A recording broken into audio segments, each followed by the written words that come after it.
Bonjour! Aujourd'hui, une vidéo un peu plus technique où je vais vous présenter les différentes étapes pour ne jamais rater ces bagels qu'on peut évidemment manger en sucré, en salé.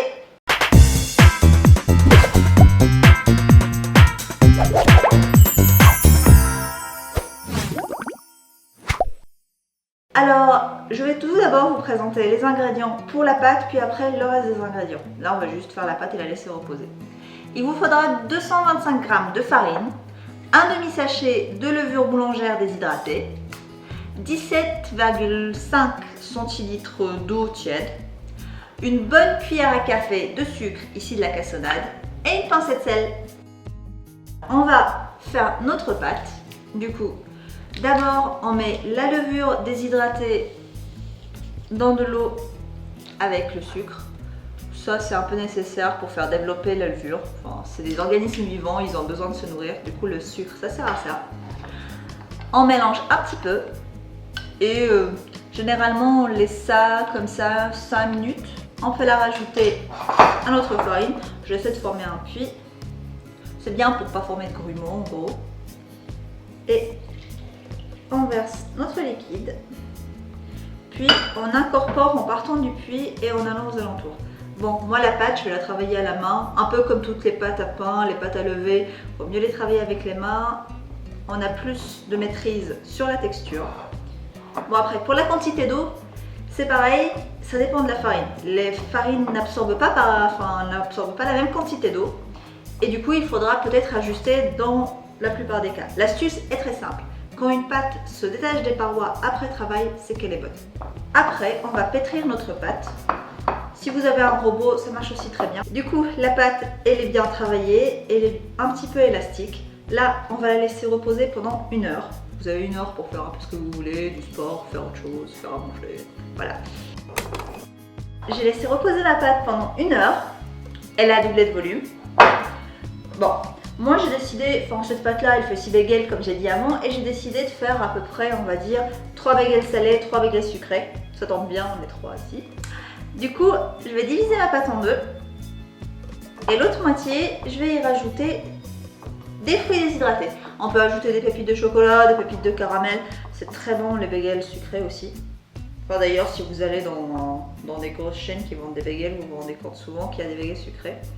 La pâte est assez élastique, il faut faire attention à manipuler ça. Et je vais juste chercher les fruits secs. Fruits secs, poires, pommes. C'est très important de retravailler les pâtes qui gonflent, les pâtes à pain. Ça s'appelle les gazés. On fait de même pour la pâte salée. Et on se retrouve pour le façonnage. Alors, je vais mettre ma pâte sucrée de côté et vous montrer sur la pâte salée que j'ai divisée en 3 portions les 3 techniques de façonnage possibles. Technique numéro 1, l'emporte-pièçage. Je vais utiliser un verre, tout le monde n'a pas des emporte-pièces de différentes tailles chez soi. Alors, le principe c'est juste d'écraser un peu la pâte, puis après d'emporte-piécer le milieu. Voilà, technique pour flemmard. Alors, faut pas hésiter à vraiment agrandir le trou du milieu, car quand la pâte gonfle, il a vraiment tendance à se refermer. Du coup, il faut mettre un trou assez gros. Voilà, première technique.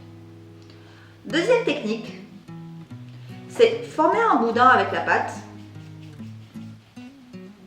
Voilà, forme un boudin. Puis après, on vient en étirant joindre 2 bouts. Et on a notre bagel.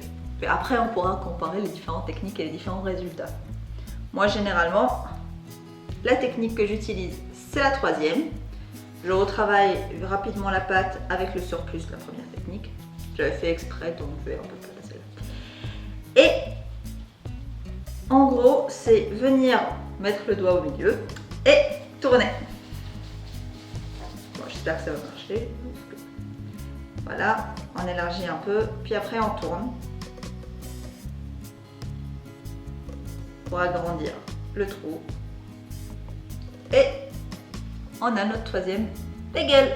Je vais faire pareil pour les bagels sucrés. On va mettre ça sur une plaque et puis laisser reposer un moment, 30 minutes, pour que ça regonfle. Alors, je récapitule vite fait.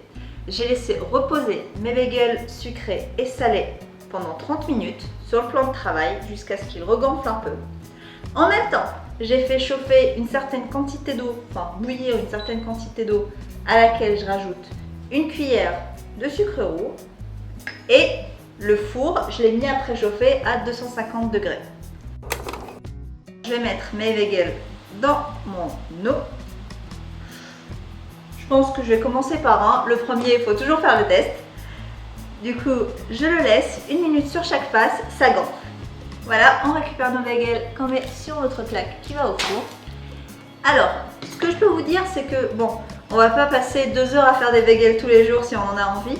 Ce qui peut très bien se faire, c'est après cette étape-là, vous les séchez un petit peu et vous les mettez à congeler. Et après, dès que vous en aurez besoin, vous décongèlerez ça directement au four, genre vous refaites chauffer un four à 250 degrés et vous refaites cuire vos bagels et c'est nickel. Ça se conserve vraiment très bien comme ça. Alors, troisième astuce, c'est pour éviter encore plus que le trou se referme, parce que franchement, ça va très vite. On prend de l'alu et on en fait un anneau, enfin une sorte de boule, qu'on vient placer dans le trou du bagel. Comme ça, le bagel, il gonfle autour, mais il gonfle pas au milieu. Et on garde toujours un petit trou. Voilà, je vais faire ça avec tous mes bagels. Dernière étape avant d'enfourner, on va essayer de rendre nos bagels plus jolis. Du coup, un jaune d'œuf et de quoi faire du topping. J'en parlerai plus tard. On va dorer nos bagels vite fait avec le jaune d'œuf. On y va assez généreusement, ça les rendra plus brillants. Et comme j'ai dit, moi les sucrés, je vais mettre du sucre perlé au-dessus parce que j'ai pas sucré la pâte. Donc pour apporter encore un petit peu plus de goût tranché. Et les salés, moi je compte les utiliser avec du bœuf séché, enfin pastrami ou autre. Du coup, j'ai choisi de rajouter du pavot au-dessus. On peut rajouter des graines, de l'échalote, du fromage gratiné. Donc voilà. Enfin pour les bagels salés, les classiques c'est concombre, saumon. Et sinon on peut essayer toutes les combinaisons possibles et imaginables avec allez, du poulet, des poivrons marinés, des tomates séchées. Franchement on peut être généreux là-dessus. Moi j'aime bien les bagels, j'aime même mieux ça que les burgers personnellement parce que je trouve que enfin, on a droit à des goûts plus équilibrés vu qu'il n'y a pas de sauce, enfin pas de sauce tranchée. Moi je préfère et puis c'est vachement frais l'été pour remplacer les burgers.